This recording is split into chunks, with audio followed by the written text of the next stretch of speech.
welcome to Chaotic Riffs Magazine. We can be found on the web at www.chaoticriffs.com.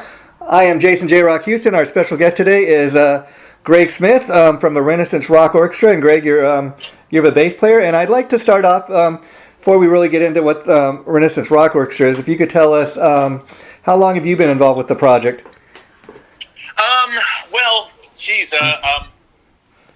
I guess it kind of started, I don't remember the exact date, Yeah. to be honest with you. I guess it was sometime last year, that Greg Fox asked me to be part of it. Of course, I was more than happy to be, because one of my closest friends, Mikey Bones, was part of it before.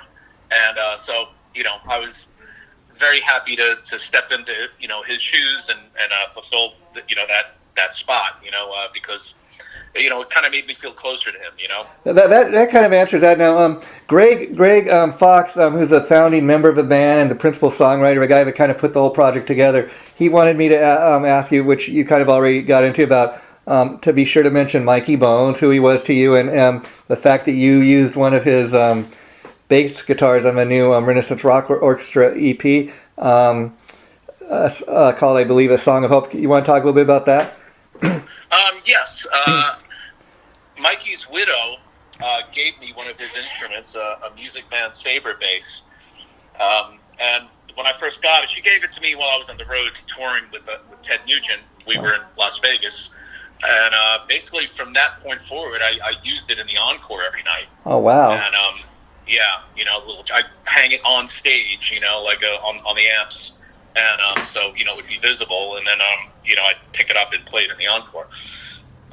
But actually doing this album, I felt it was appropriate for me to use his instrument on this.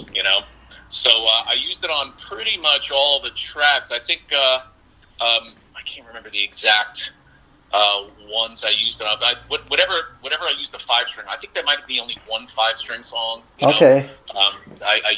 That's the only time I didn't use it. Now, I really love the title track off of the new EP. It's called A Song of Hope. And I think, after a year and a half, whatever we've all been going through with all these lockdowns and COVID-19, I mean, that's really what people need, is really kind of a song of hope, something to give people hope for it. I think this EP, this music, this band is coming right at the perfect time for that. Yeah. I was, really excited to play these tunes and create parts, bass parts. I didn't really, by the time I did my tracks, it was just really Brian, the guitars, and Greg, so I didn't really hear the vocals, exactly what was going on some of these tracks until much later, So, but once they all came together, man, I thought as a matter of fact, some of them were so musically cool that I thought they were instrumentals, Oh, wow. Yeah. And then once, of course, Mark came on and put his vocals, it just took it to a whole level, because that guy got it. Yeah.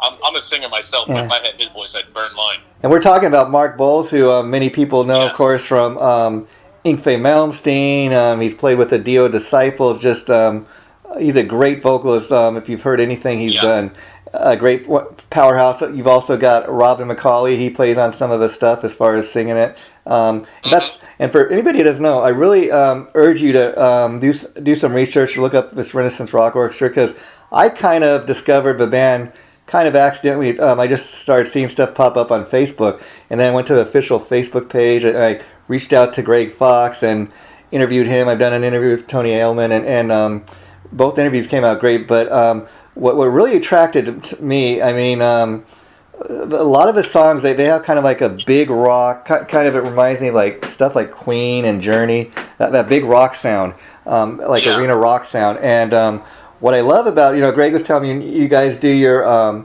live show, that they include a lot of like those classic rock songs we grew up with, but also, of course, in the set is some great original music that some of the band's past CDs and the current one that's just been recently released. So I think it's a great mixture, because people that are seeing the band maybe for the first time, you get to hear a lot of those classic rock tunes that we all grew up and love, but then the band gives you kind of a taste of what they're all about as well. Sure, absolutely. Yeah. And I know the band recently made their live debut like in Las Vegas. Were you part of that show, Greg? No. See, I'm on the East Coast, and okay. Obviously, I guess I for budget constraints, they couldn't fly me out and put me up and all that stuff. So, it used I believe Tony Franklin, who lives out there. Yeah. But I know you've appeared on a lot of CDs they've done over the years, and the cool thing about this is that it is kind of a revolving door of musicians, which is kind of cool for a show like this because, like you're saying, well, if you're unable to take part in a Greg Smith, I mean, Tony Franklin, he's nearby, he can take part in it if able to, and that if they go to maybe the area where you're from. Maybe you get to take part in that show, so that's kind of a cool thing. If you go see the show, you never know who's going to show up. yeah. Kind of keeps it fresh. And is that what has kind of made this kind of fun for you? That like kind of not knowing who's going to, be featured on the tracks, you kind of just show up, or well, yeah. I mean, honestly, even when I got the tracks, the only ones who I knew were on it were, Brian and Greg. And then it wasn't until later that I realized it was Mark on vocals, and I had no idea who was even playing. Even when they sent me the guitar tracks, I didn't know who was on guitar. And I imagine you guys record this stuff like a lot of kind of a modern way of doing things, where you don't even have to be in the same city, same room, same studio. Like I imagine you just kind of record your bass parts and you send it off to. They sent me the tracks via a Dropbox or something. One of those. Sharing things, and then I downloaded them, put them into my computer here. I've got a studio in a barn outside my house. Wow! And I just came out here and listened to them, and just created bass lines for them. And then once I was done, I sent it back to them, and they just inserted it into the session. And everybody, a lot of people are doing it like that. Oh yeah. Because again, budgets. The record companies aren't giving what they used to, a lot of money for doing albums the way they used to. So what little money they do give you have to kind of figure, if you do it at home, you might be able to put a little bit of money in your pocket, and instead of spending it all on a studio. I mean, I miss going in the old school way. Yeah, but it is what it is. Yeah, you still got a job to do. The last time I did it really, really old school was with Rainbow. And with Rainbow, we were in the studio from January to April. At a horse farm in the middle of nowhere in Massachusetts. And how long ago was that you were working with Rainbow? Was that in the 90s? 94 to 97. And that's around the time they did the Stranger in Us All album? That was that album, yes. And what was it like to work with the legendary Ritchie Blackmore? Was he everything that you hear about, or? I got along great with him. Yeah. I've seen all sides of him. I've seen the good side of him. I've seen the fun side of him. I've seen the moody side of him. You got it all. Yeah. I've seen the prankster side of him. I got along great with him. Yeah, I heard a legendary story about him and Ian Gillan always kind of had a love-hate thing for one another. More hate, I hear, and I think he kind of is that way with most singers. Yeah. With the exception of his wife right now. Yeah, it's amazing because he's a super talented guy. You can't argue what a talent he is, huge talent he is. And I think a lot of time music guys that have that kind of musical genius, of course they're going to have a huge ego or whatever you want to call it. But But look at what he did with Deep Purple and Rainbow. I mean, it's amazing. Even he's still every now and then, puts out something with Rainbow or does a Rainbow live show. And even the last singer he had, Ronnie Romero, I thought, that was as close as you could get, I think, to Ronnie Dio. That guy was absolutely great. He's an amazing talent. Yeah. I enjoyed hearing. And getting back to what he does with his wife, Blackmore's Night. I got to tell you, it sounds nothing like Deep Purple or Rainbow, but I was pleasantly surprised because I had a lot of his publicist a few years back sent me their latest CD at the time, and I thought, okay, well, I'm a Ritchie fan, so I'll give this a listen, but I don't think I'm going to like it. But and again, it's nothing like Deep Purple or Rainbow, but I thought, this isn't half bad. It's quite different, but I think anybody that's a Ritchie fan will kind of dig it. Yeah. And so wow, so I didn't realize you'd worked with Ritchie. That's quite amazing. And then of course, we know that you've also, throughout the years, worked with Ted Nugent. Are you still part of a live band? You know, in prepping for us, you told me that Ted's not touring this year, but are you still part of his band, or does it just kind of depend on where he's playing? No, I've been his bass player for 15 years, and matter of fact, we just finished an album. Oh, wow! It'll be coming out probably in the fall. Oh, cool! And you know, it's definitely a throwback to the old school, you know, Nugent stuff. And is Derek really cool? Is Derek St. Holmes back on board as a vocalist? No, unfortunately, he's not. He's doing his thing. Part of it. I love Derek and I miss Derek, but you know, Ted, you know, they get along great. They don't have a falling out or anything like that. But Ted just he'd rather it be a 3-piece for now. Of course, it's a Ted Nugent band. It kind of makes sense. Yeah. But the other thing I was going to ask you about working with Ted Nugent. I know a couple years back, Mick Brown from Dokken, he was the drummer with you guys, and I mean, what a amazing drummer that guy is. Just to the sense that, I mean, he basically wore his body out. From what I understand, he's no longer able to really perform because just He told me that playing hurts too much. So and his brother, I guess, is kind of taking his place for a lot of the gigs he was doing. So that's kind of cool that he can pass it on to his younger brother. Yep, absolutely. Yeah. So you know, Mick is doing great. Mm-hmm. You know, I speak to him all the time. He's out in Arizona, and he just rides his motorcycle in the desert and meets up with buddies. And occasionally he'll get up and jam with a band. You know, if he's feeling okay. And so as far as the new Nugent album's pretty much already recorded in can. You get just trying to figure out when to release it, I imagine. Yeah, it's all mixed and mastered. As a matter of fact, they just gave me the final product. Hold on, I'm just freaking out here because my phone just gave me. Oh, there we go. Okay, that's fine. It gave me the "I'm dying" kind of sound. Wow, yeah. All right, it's plugged in now. Okay. Yeah, it's all mastered, ready to go. Wow. You there, Greg Smith? We're going to try this again. Okay. Let me see. Okay.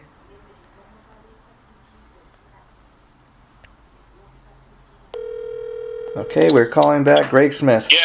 I lost you. That's all right. The phone disconnected. Anyway, so you're saying that you kind of just got the final master, the final product in your hands. Yeah, and it sounds really, really great, and I'm looking forward to seeing what the public thinks of it. Yeah, and what's your experience been like with Ted? As far as I can't believe some of the way some of the people react. Like, I mean, when he announced that he had COVID, and you have people online saying stuff like, "Oh, he deserves to get." I mean, man, just wow, I can't believe some of that stuff. Yeah, people get nasty, man. I don't understand. I mean, I gotta believe it's freaking, politics. So many people, it's the politics thing. But I mean, politics has always been around, but people weren't nasty to each other about it. You know? I think people are just desensitized and just they don't know how to act. Person to person because they're so busy on their smartphones. In their basement.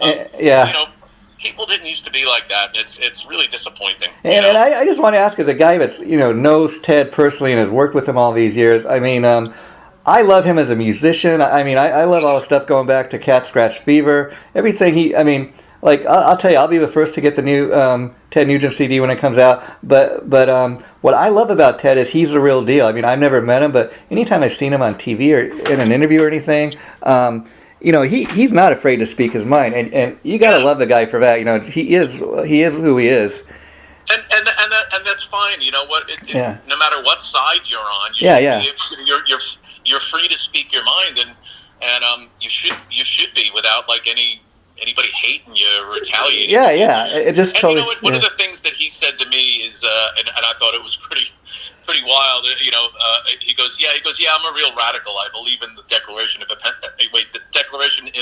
Independence, the Constitution, and the Bill of Rights. And I'm like, I guess you do, but I mean, and people should. Wow. So getting back to Renaissance Rock Orchestra, when you were writing, when you're recording your bass parts for this latest CD that's called Song for Hope, that's what the EP's titled. Did Greg kind of give Greg Fox kind of say, "Hey, just kind of come up with your own bass parts, get as creative as you want," or did he kind of give you an idea of what he wanted the song to sound like? No, he just sort of gave me the tracks and said, "Do your thing," Mm-hmm. which is pretty much what I did. There was one track that had a little bit of Mikey Bones' ideas for bass on it. Yeah. And he sent me that, and I just kind of took a bit of that and ran with it. You know what I mean? Yeah. And then included that, and then expanded upon it, because it wasn't a full track that Mike played on. It was just some ideas that he had, and so I wanted to include his ideas along with mine. And I tell you, I love all your guys' original music on these CDs, and I know you don't appear on every single track. I believe you do on the new CD, but Greg is a great songwriter.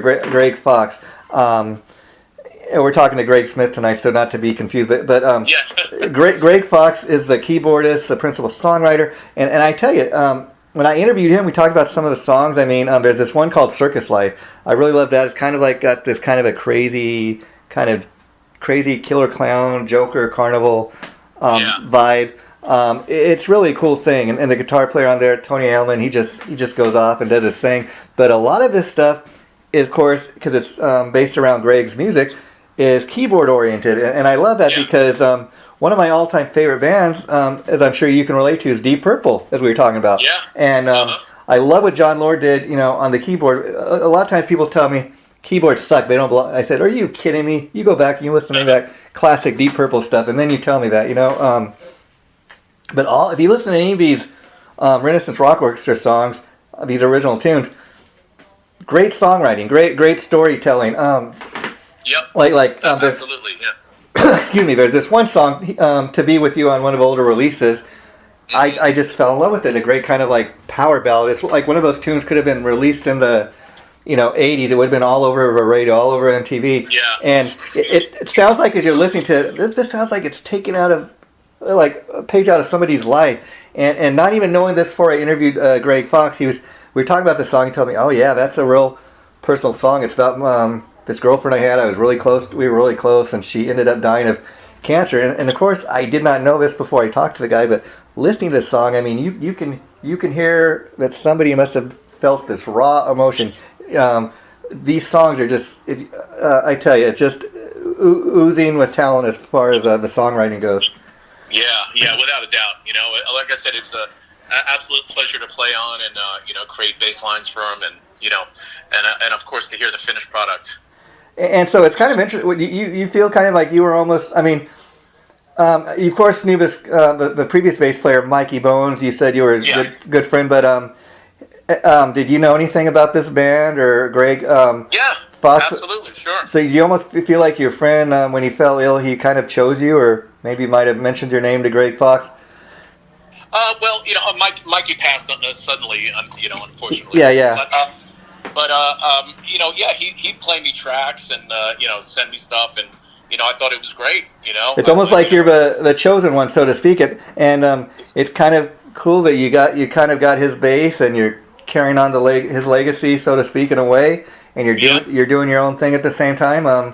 When you went in to record this, the latest EP, were the songs already written? Did you get a chance to take part in any of the songwriting, or were you just kind of doing the bass parts?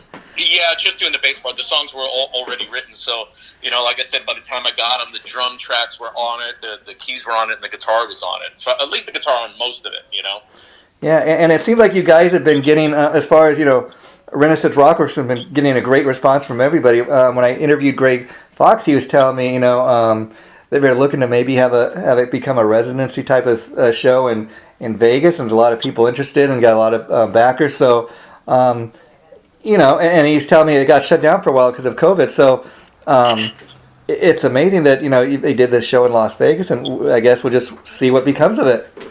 Absolutely, yeah, that would be a great thing.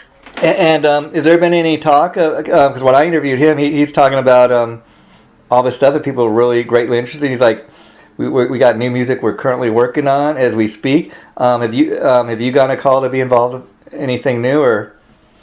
Oh well, he hasn't spoken to me about anything new. Yeah, I'm sure if when it comes time to record, I'm sure I'll hear from him.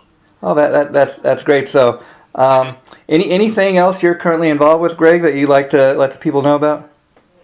Well, there's a band called Tokyo Motor Fist I'm involved with Steve Brown. Oh, okay. Dexter, Wow. And Ted Poley from Danger and Chuck Berge from Billy Joel's band. Chuck Berge and I were also in Rainbow together too. Oh, okay. So, is that how you got hooked up with those guys? He recommended you, or what? How did you get hooked up with them? With Rainbow? No, not Rainbow, but Tokyo Motor Fest. Well, I know Steve Brown for a long time, and he and I have been, looking to do something together for years. And this came about through Frontiers Records, and we put it together. We did an album. We didn't know what to think. We didn't know whether it would. Actually, you guys have done two. Now I know they put out two albums. Were you on the first one, or did you?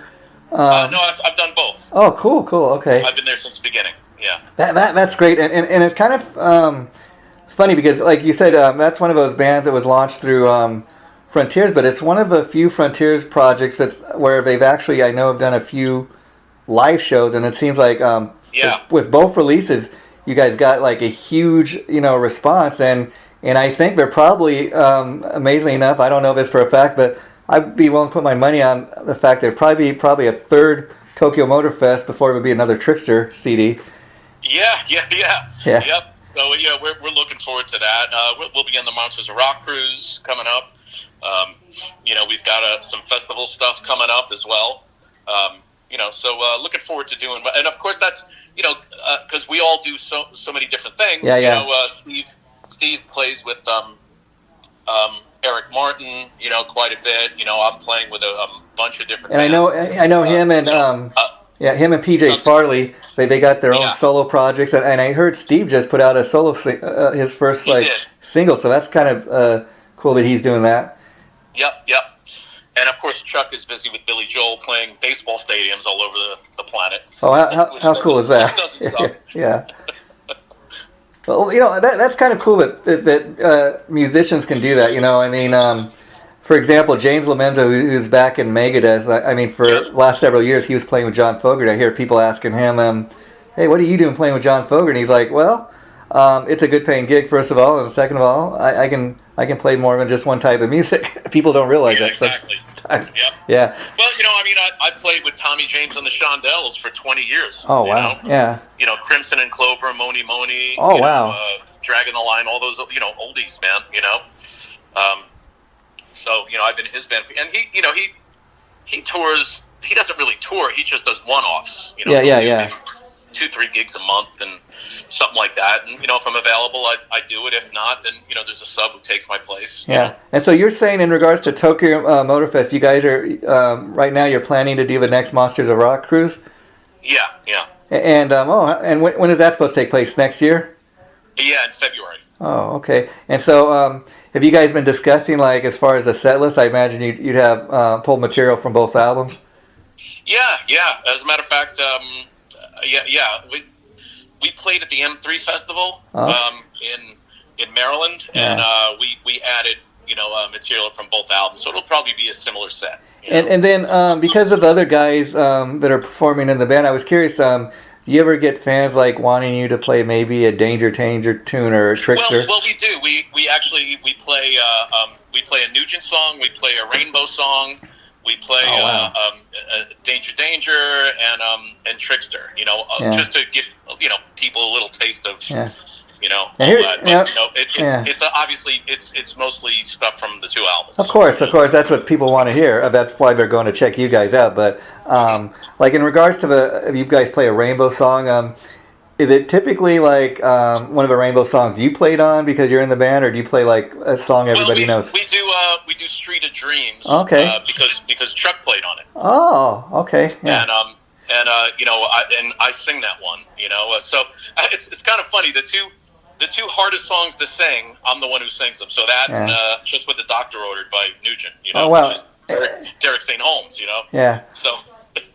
Yeah, and talking about Ted Nugent for a minute, I interviewed Charlie Hoon, who he's the lead singer these days in Foghat, and he's a great guy to talk to. But he was telling me about back in '77, I think, when he was when he'd replaced Derek St. Holmes as the lead singer, and I mean, what an amazing singer that guy is. Absolutely. You know what? This one time, Nugent and Foghat did a gig together. Wow. And one of the songs that I sing is "Need You Bad," which of course he sang on originally. Yeah, yeah. Oh, wow. So, you know, there I am singing it, and he's in the wings, you know, watching it. It's like, oh boy, yeah. Not too much pressure. Yeah, and now we haven't talked about it yet, Greg, but you're also, like you mentioned, you're also a singer, and you have a solo project of your own, don't you? Or what's the band you're in? It's called Off the Road. Oh, okay, that's it. Yeah. It's not really much of anything. It's just sort of me and a bunch of friends getting together and playing some tunes. You know, playing old school rock and roll. You know, when nothing else is going, like when I'm not touring or. And what's that like for you? I mean, you know, I of course have heard of, you know, you worked with Ted and a couple of these other projects, but as a bass player, that's what most people know you as. But what's it like to do an off-the-road gig and where you're kind of the front man, you're playing your bass, and you're up there singing lead? That's got to be quite different for you than like playing in the Ted Nugent band. I mean, those gigs are probably a little bigger, but at the same time, when you're playing with Ted Nugent, you're kind of a sideman. When you're in that band, you're kind of the front man. That's got to be a different type of gig for you. Yeah. It's different. You know, it's pretty cool. You know.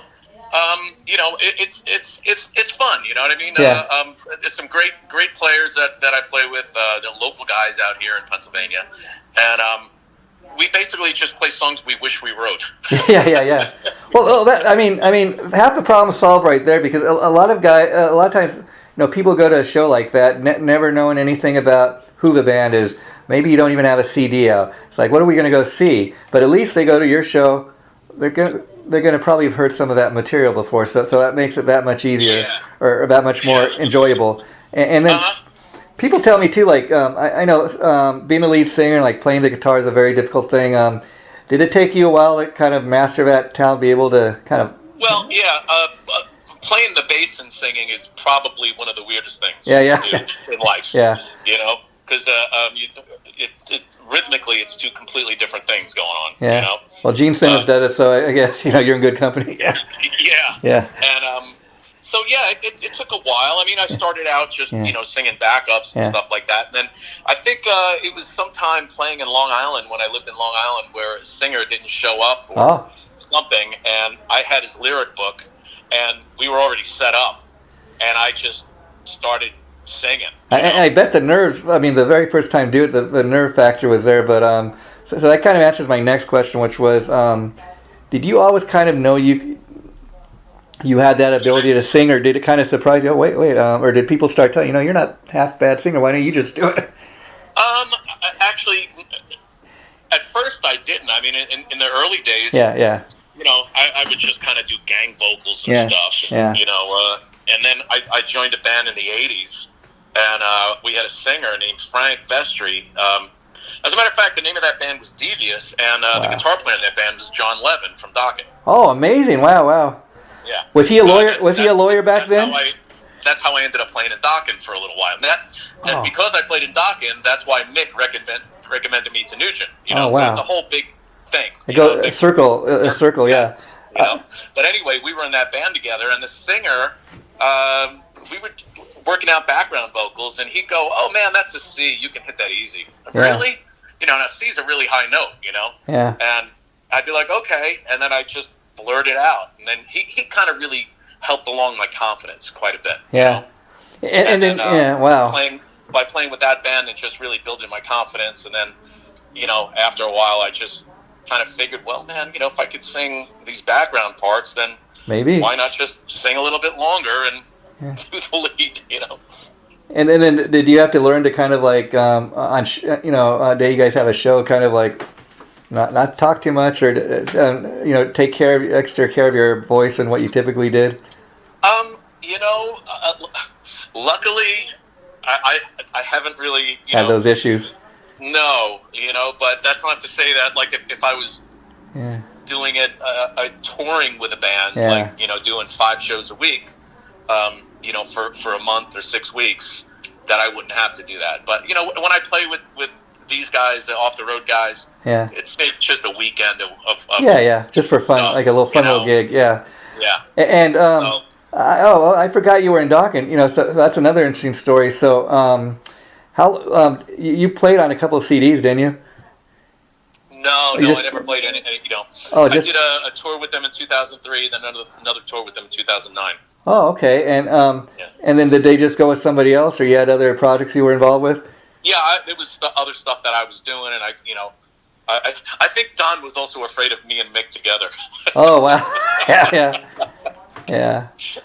The dynamic duo, I guess you could be dubbed. But and then it's kind of interesting. You mentioned John Levin. He's an amazing guitar player. I mean, he's pretty much the only guitar player that's been in Dawkins other than Reb Beach, and he's probably been the longest guitar player now. But I heard he, oddly enough, got his gig in Dawkins because he used to be Don's lawyer or something like that. That's right. People aren't aware he's a lawyer. And then I also heard that before that he was in Warlock.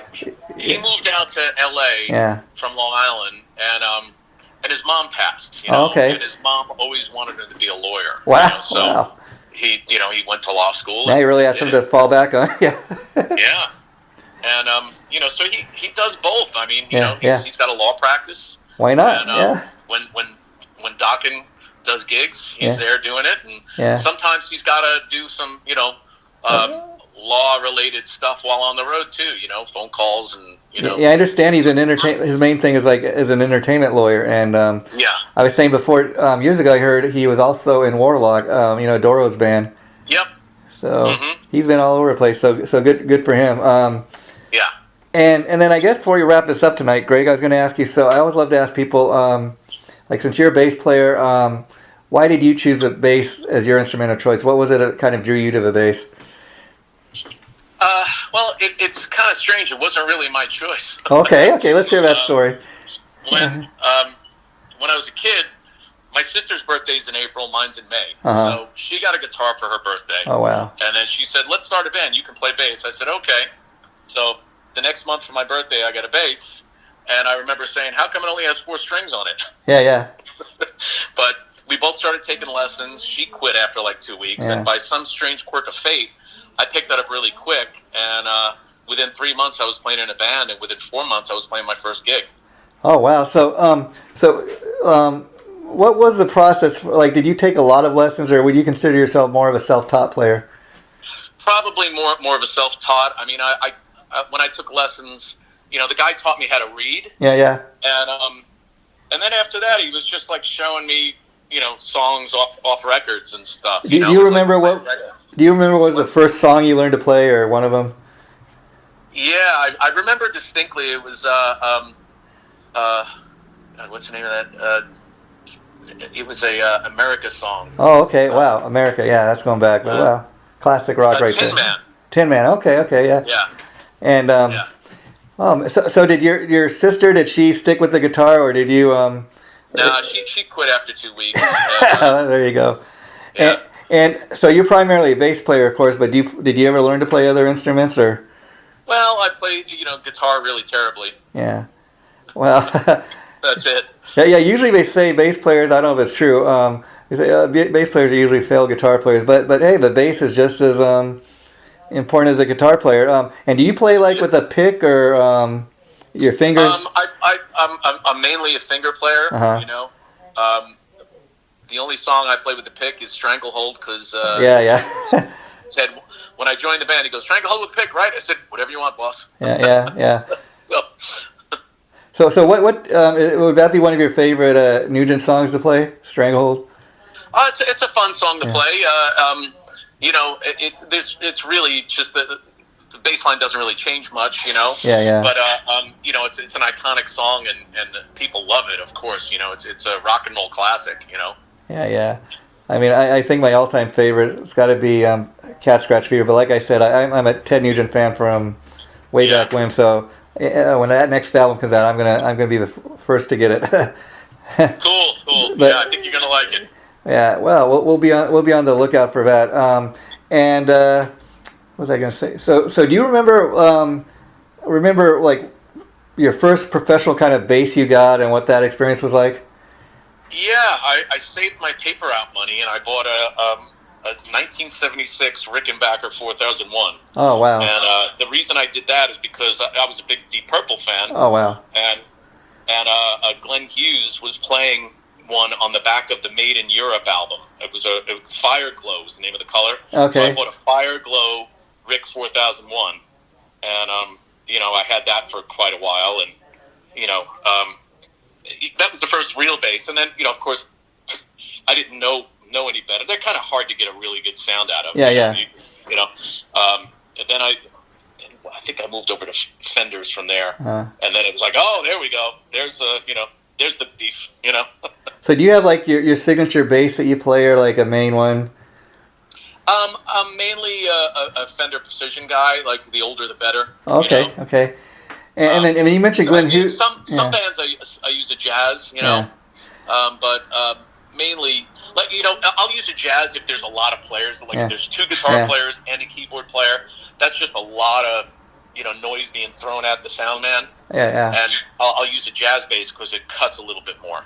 But for a 3-piece band, or just like bass drums. Yeah. A guitar singer, it's a P bass because it's big and fat, and it's got everything you need.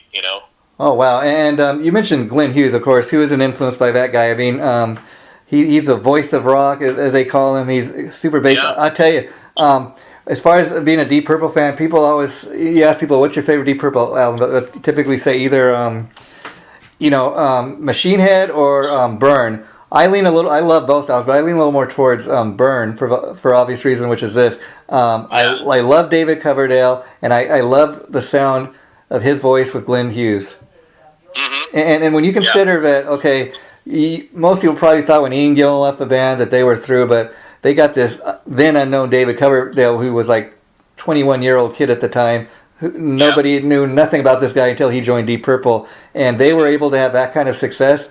I mean, you just it can't be denied. Yeah, absolutely. I don't know if you're familiar with the Come Taste the Band album. Oh, yeah. There's some great stuff on that. Stormbringer, all that. That's all great stuff. But I think, I mean that's I'm talking about the one with Tommy Bolin. Yeah. Come Taste the Band. Yeah. Some really amazing stuff on and that. that guy, I mean, tragically died. From his drug use, like 25 years old. I mean, how tragic. Yeah. But look at what he left behind. That's what he's remembered for, and I guess it's not a bad thing to be remembered for. But while we're on the subject of Mr. Glenn Hughes, have you had a chance to hear of a new Dead Daisies album with him? I haven't. No. I tell you, that's a strong album. That's probably one of the best things come out this year. They put off a release for a whole year because of COVID, and it just came out this last January. And it's amazing when you consider that he replaces not one but 2 members of the band. He replaces John Corabi and Marco Mendoza, and Glenn takes over the lead vocal and the bass duties. And it's amazing stuff. I really urge you to go on YouTube and listen to some of their stuff. The album's called Holy Ground. And so we're checking out if you're all done. I'll have to check it out for sure. And I guess we'll get ready to wrap it up. Before we do, I wanted to ask you, who are some of your other influences as far as bands and especially bass players that influenced? John Paul Jones is of course. a huge one. Yeah. Love Led Zeppelin. Uriah Heep. Oh, wow. Always loved them. Gary Thane on bass. You're right. They were a little bigger in Europe, of course, but back in the 70s, there's a little bit of love for them here in America. Yeah. Boz Burrell and Bad Company. Oh, of course, yeah. Great player. Yeah. And then you move over to like Motown. James Jamerson. Wow. As a matter of fact, it wasn't until I was always a John Paul Jones fan, but then later on when I really got into Motown, I realized it's like, oh my God. John Paul Jones brought a James Jamerson vibe into rock and roll. Wow, yeah. And so I just really got deep into the Motown thing, Oh, that's interesting. Another thing you might like to check out if you like that type of music is Paul Stanley put out like this solo project called Soul Stations, kind of that type of like R&B type of music. It's pretty cool if you're into that. Yeah. And wow, and so Halloween's getting ready to kind of creep up here, like about a month from now, Greg. I was curious, you have any special plans for Halloween? Like, are you a horror fan or anything like that? Not necessarily. Yeah. I think for Halloween, if I'm not mistaken, I think that's about.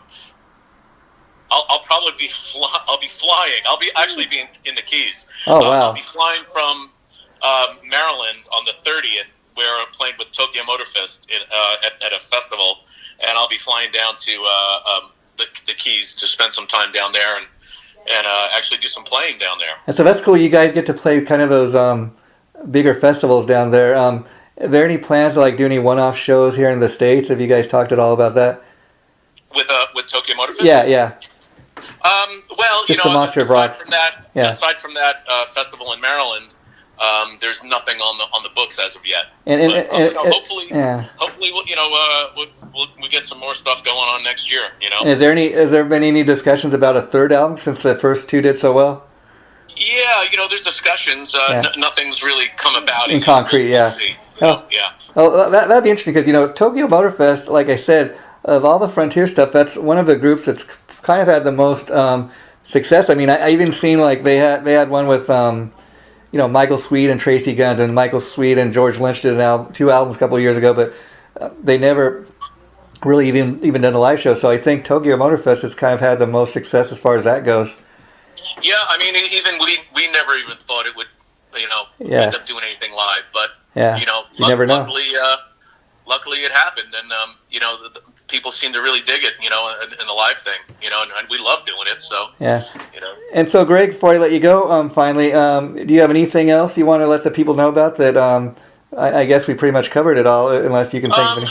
Let's see. Probably the only other thing that's a couple of things is I'll be with Taiketo in the UK in March. Oh wow! Hopefully that keeps. I've been with them for about 4 years now, and we've been off obviously since COVID and even. And I think the last thing was a Taiketo live album, wasn't it? Yes. And how did that do? Did you guys did that do pretty well for you? Yeah. It was a lot of good feedback from it and everything like that, and it came out really well. It's a great live band. It really is a great live band. They're one of those bands like kind of from the '80s that kind of just missed their mark and kind of having a bit of a second life, if you will. Yeah, well, you know what? It's still really popular over in Europe. Yeah. And the guys are from Staten Island. You know what I mean?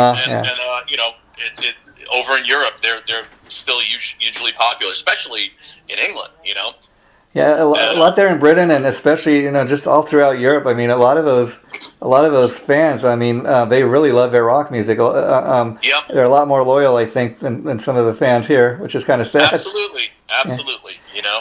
And so it's always great to go over there and to play with those guys. Matter of fact, I believe I'm not sure if I don't think I'm allowed to say anything. But, okay. In next year in the springtime, there may be something going on for Taiketo. Well, we'll be on the lookout for that. Out right now, so. I mean, in the States. Yeah. Oh wow. Well, Greg, I've really enjoyed getting to know you. The interview we just did, I should be posting probably within the next 3 weeks. I'll let you know the minute it goes up. Well, and there's one more thing that I should say too. There's a band called the Wizards of Winter. Oh. That goes out, around between Thanksgiving and Christmas time, and it's basically it's a big old prog kind of a thing. It's similar to a Trans-Siberian, maybe a little bit more progressive. Is it necessarily holiday themed or just like? Yeah. It's kind of rewritten holiday songs. All original material. And so I was going to ask if people want to go and check that out. Is there any like physical CDs people can purchase? Oh yeah. Okay, so maybe I'll tell you what. Steve Brown's in the band. I'll tell you what. Maybe around that time I'll hit you up again for another interview and we can talk specifically about that. That would be pretty cool. So let's keep in touch, Greg. I really enjoyed getting to know you. Take care, my friend. Sounds great. Bye-bye. All right, take care. Thanks.